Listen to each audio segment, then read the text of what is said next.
Assalamualaikum warahmatullahi wabarakatuh. Bertemu lagi bersama Ustazah Asiah dalam kelas kemahiran Al-Quran tingkatan 2.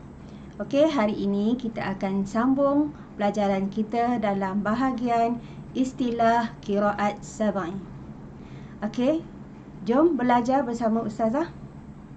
Okey, kita lihat dahulu standard pembelajaran yang akan kita capai pada hari ini, iaitu menerangkan maksud taslis badal, taklil dan imalah. Okey, menyatakan contoh taslis badal, taklil dan juga imalah. Okey, membaca contoh taslis badal, taklil dan juga imalah dengan betul dan tepat. Okey, seterusnya standard kandungan bagi yang kedua ialah menerangkan maksud ibdal dan tashil, menyatakan contoh ibdal dan tashil, dan membaca contoh ibdal dan tashil dengan betul dan tepat. Okey, kita lihat yang pertama iaitu taslis badal. Okey, apa dia taslis badal? Taslis badal ialah membaca 3 wajah harakat pada mad badal, iaitu 2, 4 dan 6 harakat. Okey, contohnya kita boleh lihat pada ayat wa amanahum ni, wa amanahum wa amanahum min khauf jadi dibaca dengan 3 wajah 2, 4 dan 6 harakat wa amanahum min khauf, wa amanahum min khauf, wa amanahum min khauf. Okey, seterusnya ialah taklil. Okey, apakah dia taklil? Taklil ialah bacaan antara fathah atau alif dengan imalah kubra dan juga dinamakan sebagai imalah sughra. Okey, Warsh membaca secara taklil apabila terdapat huruf alif selepas huruf ra. Contohnya ialah pada kalimah bushra, zikra dan juga iftara. Iaitu kalau dilihat di situ ada kalau dalam istilah tajwid kadang-kadang kita sebut ya yang tak ada titik. Ada juga yang menyebut sebagai ya bebek. Okey, seterusnya Warsh membaca secara taklil bil khilafi, dengan khilaf zawatul ya, yang diimalahkan oleh Hamzah dan Al-Kisai, ataupun Al-Kisai sahaja, ataupun Ad-Duri Al-Kisai. Contohnya ialah pada kalimah sayasla. Sayasla. Okey, Warsh membaca dengan taklil. Manakala Hamzah dan juga Al-Kisai membaca dengan imalah. Sayasla. Okey, aghni. Okey, so Warsh membaca dengan taklil. Sayasla aghna. Aghna. Okey. Okey, seterusnya itu adalah bacaan taklil. Jadi bacaan taklil ini biasanya dibaca oleh Hamzah, oleh Warsh. Okey, seterusnya kita terus kepada yang ketiga, iaitu imalah.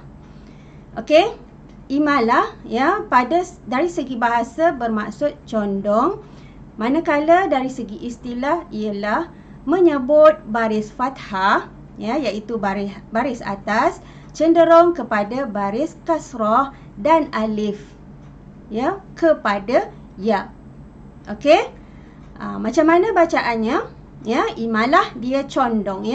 Contohnya ialah pada ayat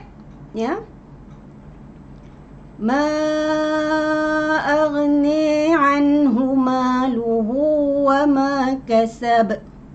Ma aghni anhu maluhu wa ma kasab. Okey, antara fathah cenderung kepada baris kasrah. Nak kata baris atas pun tidak, nak kata baris bawah pun tidak. Okey, Jadi itu adalah imalah. Okey, seterusnya yang keempat ialah ibdal.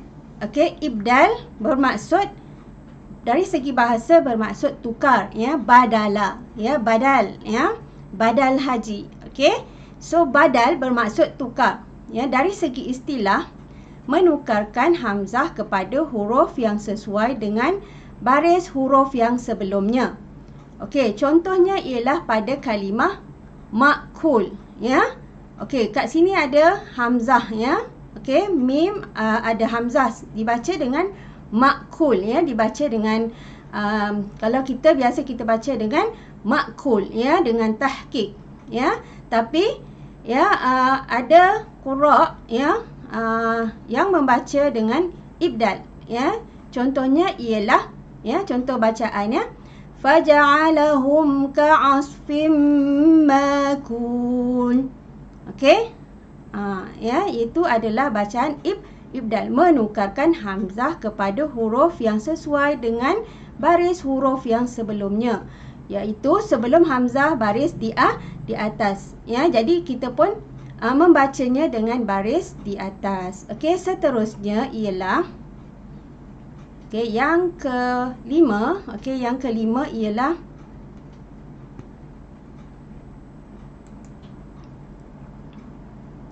tashil, ya.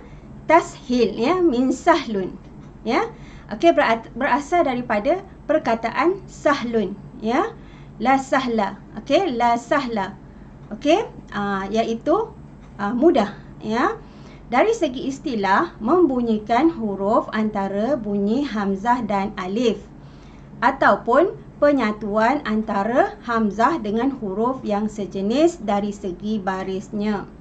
Okey, contohnya, ya, penyatuan hamzah yang berbaris fathah, yang berbaris di atas dengan huruf alif. Okey, huruf hamzah yang berbaris kasrah dengan huruf ya, dan juga huruf hamzah yang berbaris dhammah dengan huruf waw. Okey, contohnya ialah, ya, tashil ni cara nak baca dia ialah seperti dia tidak memberatkan huruf hamzah, ya. Contohnya macam biasa ustazah sebut dengan pelajar-pelajar, iaitu membaca dengan seolah-olah macam kita baru nak bangun tidur, ya, macam mama-mama itu kan. Okey, lebih kurang macam ini, ya, bacaannya. Contohnya ialah, ya, ara'aital ladzi yukazzibu biddin. Arai, kita tak sebut a.